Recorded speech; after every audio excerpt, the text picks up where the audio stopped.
बार हमके घुमाईदा कन्या चौराहा तिलौली।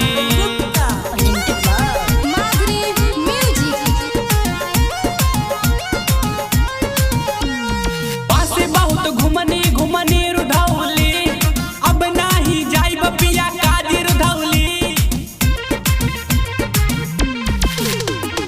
पासे बहुत घुमनी घुमनी रुधौली, अब नाही जाइब पिया काजी रुधौली हो काजी रुधौली।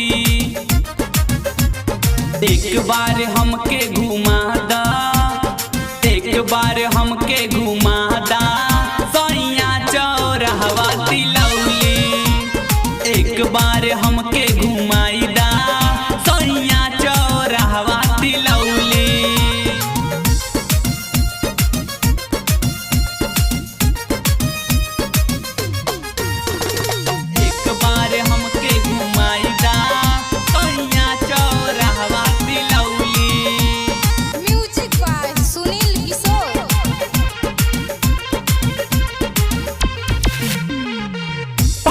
मान राजा घूमी बाजार हो, कि न बतिलौली में सोरहो सिंगार हो।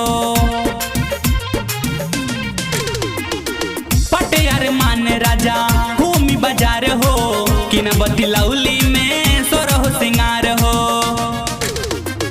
एटीएम से चल के रुपया निकाल ली, एटीएम से चल के रुपया निकाल ली हो, रुपया निकाल ली। एक बार हमके घुमाईदा, एक बार हमके घुमाईदा सैया चौराहा तिलौली।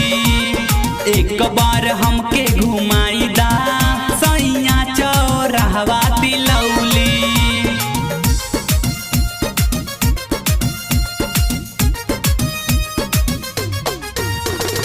एक बार हमके घुमाईदा सैया चौराहा